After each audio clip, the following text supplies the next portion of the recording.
Ryan, it's great to have you on the show. Hey, thanks for having me, Steve. Yeah. You've been a little vocal about something that I want to talk to you about. You mentioned you gave a talk at LSI, and it's about, the shifting realities of MedTech investment.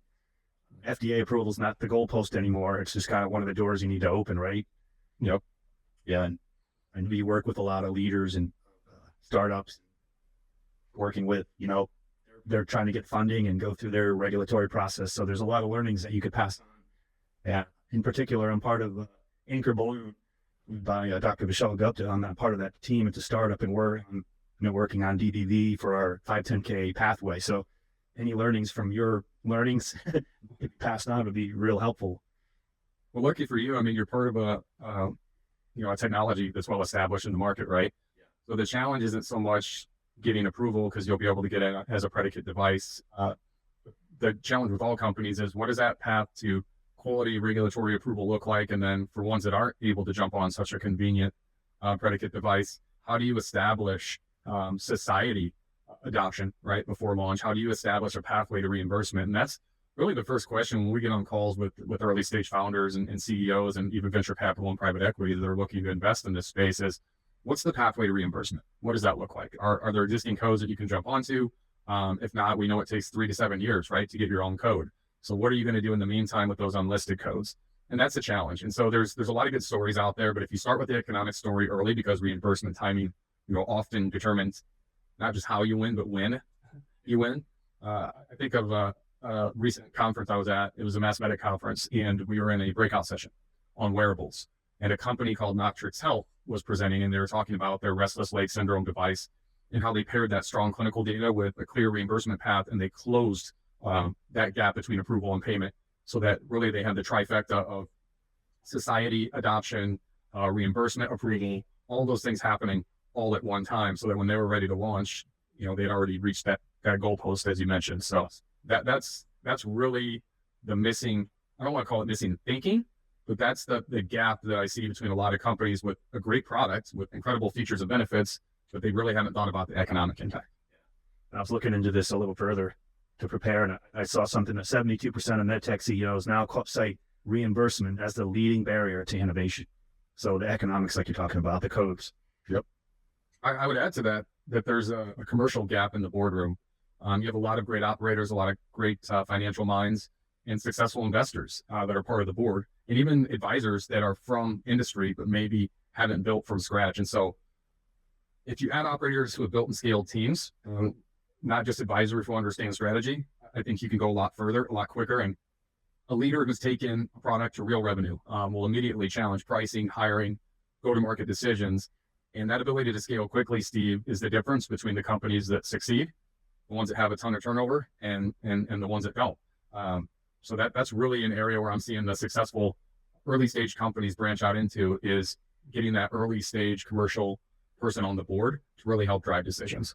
Let's dig a little deeper into that, Ryan, because I know you certainly need, for a startup, someone with commercial experience. In fact, most of the time the CEOs are a commercial person, like Scott Nelson, right? He talked about how many times he's pitched to raise money, but that's not exactly what you're talking about here, right? No, it's not the pitch, it's the build, right? So the pitch is the sizzle, right, if you will. It's generating the interest. Yeah, it's getting the money to roll in, but then you have to execute. And so you need somebody who's commercially done that, who's built from scratch, who knows, that the scars that you get along the way have built you into an indestructible machine for your next company. And there's a lot of those people out there. And what I think is important to point out, Steve, is even people that on paper, it looks like the company failed to materialize, right? There's a lot of companies that fizzle out because of funding. But their IP then gets acquired by, the Intuitives of the world and the Boston Scientifics and the J&Js, and that IP gets redeployed in another fashion. What they're not looking at is, what did that individual learn that could help me at my company versus maybe somebody who hasn't been through that, right? And they only have rose-colored glasses. Because what happens is, you're entering a reimbursement constrained environment, early stage typically. You don't have the resources that a large company has. And so when I talk to people about their career and why they may want to make a bet on an early stage company, it's because you don't want that gap on your resume. You want to be able to say, hey, I've worked at the large companies and I've worked at the small companies. And here's what I've learned from both. And here's how I've married those things together to make my contribution to this new company something that can scale revenue and lead to an acquisition or help them towards an IPO. Okay. Thanks for clarifying that. Yeah. What we we spoke earlier last week or so, talking about novel technologies that you bring into the market. You talked about the real importance of these de-risking things, like, say, example of an RE thrombectomy device, and I think maybe Impella, and when you worked at Boston Scientific, you shared some great examples where you could show radial force of stents, I believe. Yeah. Can you talk a little bit about that as far as going to market? Yeah, there's a phrase I like to use, Steve, called simple isn't shallow. And that means if you can demonstrate the simplicity of a device so that the light bulb goes off for the person watching that demo, that's incredible. And something we would do with our stents at Boston Scientific, they weren't laser cut stents, right? They were braided. So they had incredible radial force. And this is back in the day when, the large strategics had tons of R&D dollars. They were creating their own products. They were innovating, iterating. Now they're so big, they have to buy the companies, right, that are doing that. I remember we had launched a product called Wallflex, and it was an improvement on the wall stent that they had acquired from Schneider years ago. And they grabbed I'll just use my Mentos gums here with a demonstration. They grabbed like a saline bottle from the lab, and they would grab a stent, and we'll just pretend my clock for my computer screen here is a stent, and they placed it on top. Okay. On a laser cut stent, it smushed it flat. Okay. But on the radial stent, when they tried to place it, boom, it fell over. It wouldn't stand up because the radial force was too great to allow the stent to be smashed by the saline bottle. And it's amazing, that little demonstration, and how the light bulb would go off in the eyes of the interventional endoscopists, and they'd say, I'm putting this stent up into the biliary tree, or maybe it's a pancreatic head mass that's pressing on the bile duct, right, extrinsically, and it closing it down. And they're saying, well, I just put in a laser cut metal stent. I don't understand why this patient's bilirubin is so high. Why are they jaundiced? Why are they having pain, right upper quadrant pain? And then they go in and see that stent's clogged, and then they replace it or telescope our stent through it. We realize, okay, now it's open. So that's the difference, is the demonstration. And I can give you one more, Steve. Yeah. They had a product called a CRE balloon. I'm sure it's still part of the bag. And it used also radial force versus sort of shearing force. So when I put my shirt on in the morning and I pop my head through my shirt, that's shearing force, okay? And my neck on my shirt looks okay, no big deal. If I was to use radial force and I was to stretch out the neck on my shirt for 60 seconds, what do you think my neck would look like the rest of the day? It would be a bacon collar, all worn and stretched, right? And so we would show that demonstration. We would grab a t-shirt and we stretch out the collar, show them, and that really is a difference. And then of course you could have them feel the balloon, the difference. You can measure the PSI. You can do all the technical things, but it's showing somebody, not just telling them, where it really makes a big difference. Right. Excellent. Let's move on to quality systems, the other part of the triple crown, so to speak. Of course, we've taken on Anchor Balloon. We've used Greenlight Guru to we have the highest quality standards, and then we have a great regulatory and quality team. And so I want to get your thoughts on, is that as far as the validation requirement in the industry, a robust QMS system?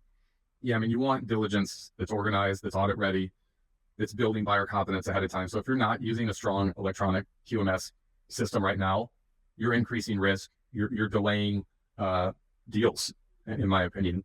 And you see it all the time. People, they try to do it on their own, or they'll hire, a subject matter expert as a part-time consultant. We sometimes call it interim or contract advisor. And you get what you pay for there, right? You get 10 hours of somebody's time a week when this needs to be full-time attention. So if you can get the attention of somebody full-time for the price of using a strong electronic, QMS, what they call EQMS, like a Greenlight Guru or others, you're doing yourself a huge favor. And you're also starting to expand your network to other companies that can help you get your product launched successfully. So, if you talk to an EQMS company and you've got some other issues that you're navigating, maybe it's market access, right? They're going to say, hey, here's who you should talk to for market access. Or you don't have money for full-time marketing, but you need to start pre-marketing your product. Well, here's some outsourced marketing companies like BMMG, who we work with. Or maybe you want to work with Dragonfly Media, who's going to tell your story to the market, amplify your message to the market. And that's our media company. Whatever that looks like, the more people you connect with, Steve, in this space, people like to help people, right? We want to see everyone succeed. There's enough business to go around. There's a huge enough burden on patients and disease states to where the more companies succeed in this space, the better. So I highly recommend going with an EQMS company, and then they can plug you into a lot of other companies that can help you as well. Interesting. Yeah, we're all in this together, right? And it's right. What makes it such a fun industry in so many ways. Absolutely. So why don't we talk about, how you can survive sort of that valley of death that you and I talked about in scaling of companies, where you win by conserving capital and expanding into new indications early.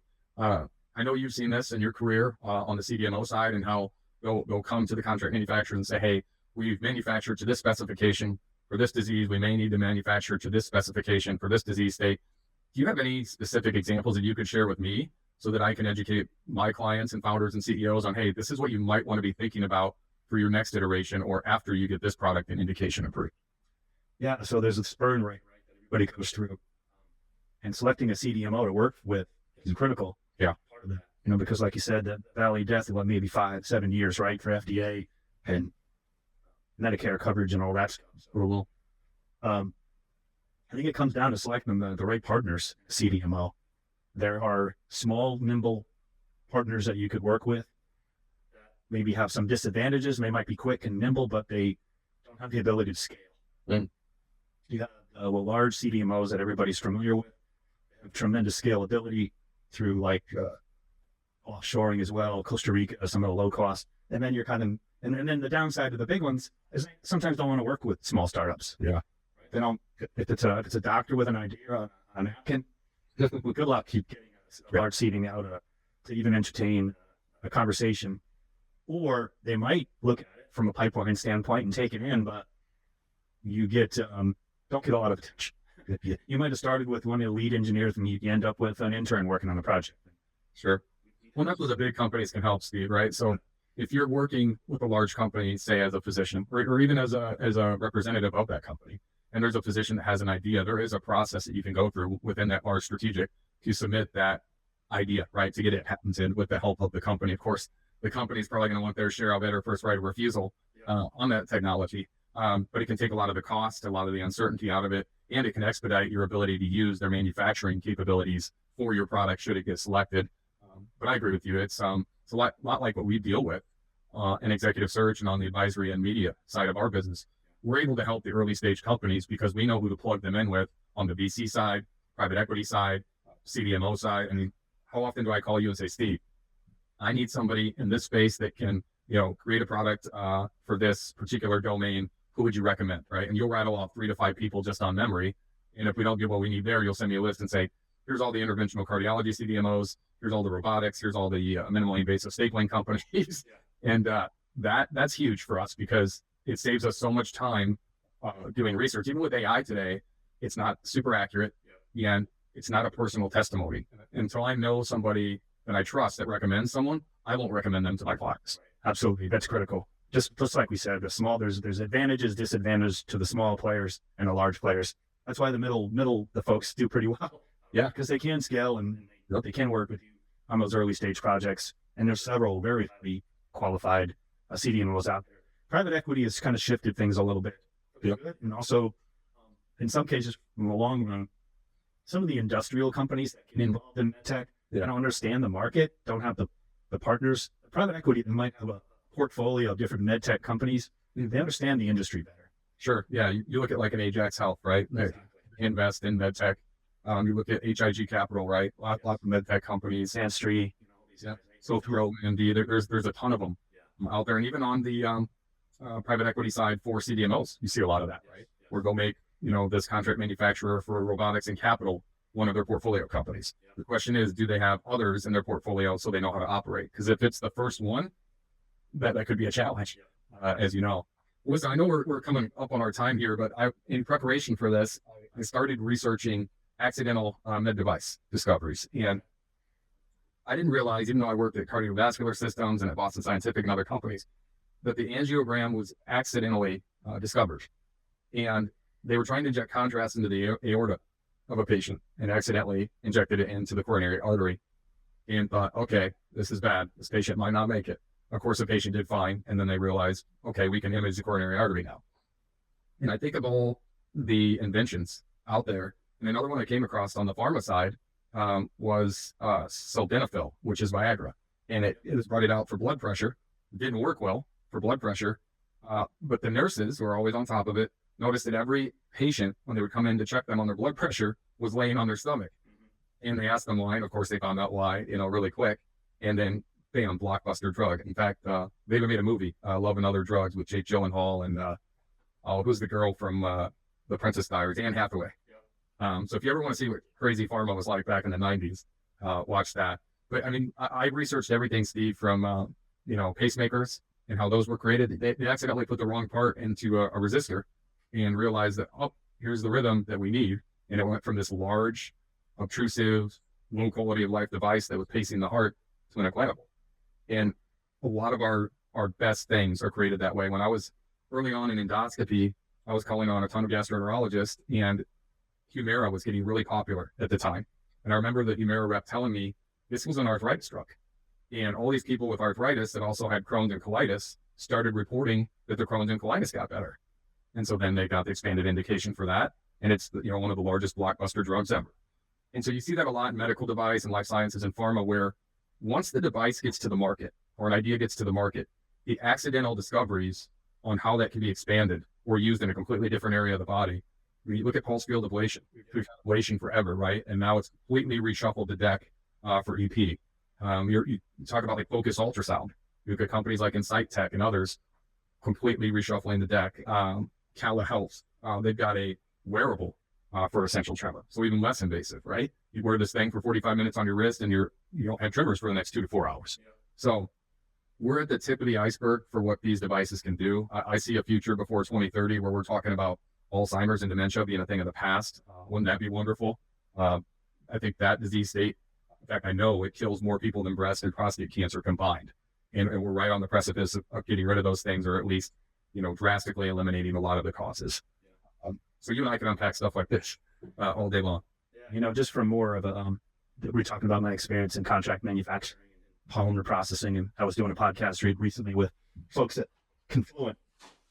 Yeah. And they polyimide tubing. So polyimide, we talked about the electrophysiology. Polyimide tubing is used in MedTech because it has this material has amazing properties. Dielectric strength, like in insulation properties, column strength, scratch resistance. So for stent delivery, for electronics. And the way that material was used going way back was an insulator for magnet wire.